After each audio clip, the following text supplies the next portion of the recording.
Dear viewers, Newton drawing tone চ্যানেলের পক্ষ থেকে আমি রশিদ নিউটন আপনাদেরকে সাদর সম্ভাষণ জানাচ্ছি। চিত্রশিল্প এমন একটি শিল্প যেটির মাধ্যমে আমাদের মনের ভাব যেমন প্রকাশিত হয়, তেমনি আমাদের ভাবনাও কিন্তু বিকশিত হয়। অর্থাৎ আমরা যা আমাদের অন্তর্লোকে যে ছবিটি ভাসছে সেটি কিন্তু আমরা ক্যানভাসে অর্থাৎ কাগজে ফুটিয়ে তোলবার চেষ্টা করি। কিন্তু কিছু নিয়ম কানুন না জানার কারণে অনেক সময় এই ছবি অঙ্কনটাকে অর্থাৎ চিত্রশিল্পটাকে কিন্তু আমাদের কাছে ভীষণ কঠিন মনে হয়। কিন্তু কিছু নিয়ম কানুন জানলে আমরা কিন্তু খুব সহজেই আমাদের কাঙ্ক্ষিত ছবিগুলি এঁকে ফেলতে পারি। আজকে কিছু বর্ণ, কিছু চিহ্ন, কিছু অক্ষর দিয়ে, কিছু সংখ্যা দিয়ে আমরা দারুণ দারুণ কিছু ছবি আঁকার কৌশল কিন্তু শিখে নেব। তো চলুন দেখা যাক আজকে আমাদের আয়োজনে আমরা কোন ছবিগুলো আঁকতে চলেছি।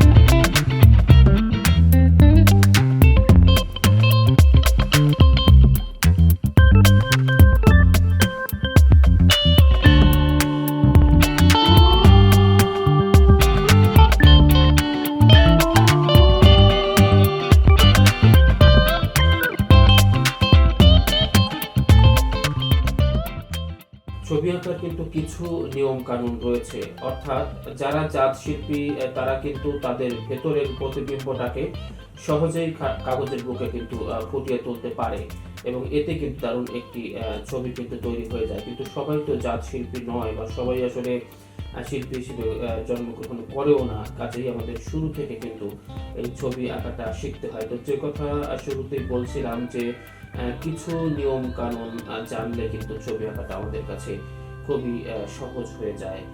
এই যেমন এখন আপনারা দেখতেই পাচ্ছেন যে কিছু চিহ্ন বা কিছু সংখ্যা দিয়ে, কিছু বর্ণ দিয়ে আমরা কিন্তু দারুণ দারুণ সব ক্যারেক্টার এঁকে ফেলছি, আমাদের প্রিয় কিছু চরিত্র কিন্তু আমরা এঁকে ফেলছি। সুতরাং আমাদের এই ভিডিওগুলো আপনারা যদি শেষ পর্যন্ত ফলো করেন এবং আমাদের এই চ্যানেলটি যদি সাবস্ক্রাইব করেন এবং আমাদের ফেসবুক যে পেজটি রয়েছে সেই পেজটিতে ফলো দিয়ে যদি আমাদের সঙ্গে থাকেন, তাহলে কিন্তু এমন দারুণ দারুণ সব ছবি আঁকার কলা কৌশল কিন্তু আপনারা শিখে ফেলতে পারবেন। তো চলুন দেখা যাক পরবর্তীতে আর কি কি আয়োজন রয়েছে।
ডিয়ার ভিউয়ার্স, শেষ হয়ে এলো আমাদের আজকের ড্রয়িং।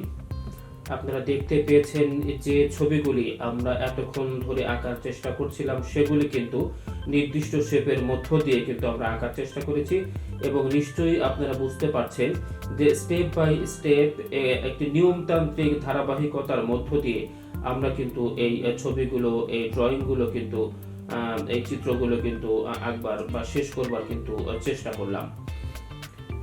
যে কথা আগেই বলেছি যে আর্টের মধ্যে কিছু গ্রামার রয়েছে, নিয়ম কানুন রয়েছে, যেগুলি জানলে ড্রয়িং খুব সহজতর হয়ে ওঠে এবং জীবন ঘনিষ্ঠ বা জীবন্ত কিন্তু মনে হয় সেই ড্রয়িংটি।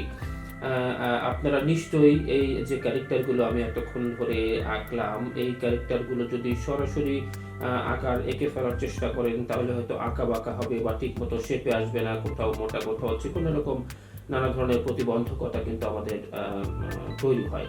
কিন্তু আমরা একটা নির্দিষ্ট চিহ্ন বা নির্দিষ্ট সংখ্যা বা কিছু রেখার দ্বারা কিন্তু আমরা এই ছবিগুলো আঁকতে শুরু করেছিলাম, যার কারণে এগুলোকে সহজেই শেপে নিয়ে আসা কিন্তু আমাদের জন্য খুবই সহজ হয়েছে। তো আমাদের যারা নতুন আর্ট আমরা যারা শিখতে চাই, বিশেষ করে আমাদের ছোট্ট বন্ধুরা বা নতুন করে যারা এই ড্রয়িংয়ে যাত্রা শুরু করছে, তাদের জন্য কিন্তু এই নিয়মগুলো খুবই সহায়ক হয়। আমি নিজেও যখন শিখেছিলাম তখন কিন্তু এই চিহ্নগুলো দিয়ে আমি যখন ছবি আঁকতাম তখন আমার কাছে এগুলি ভীষণ সহজতর মনে হতো।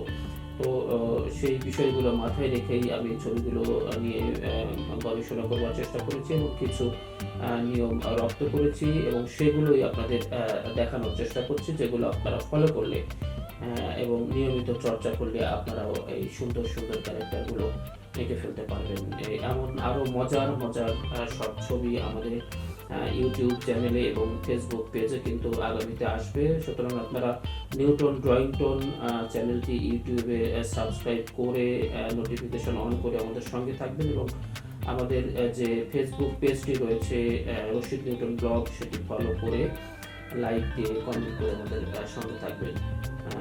আশা করি ভালো থাকবেন এবং থাকবেন আমাদের পরবর্তী আয়োজনে। শুভকামনা।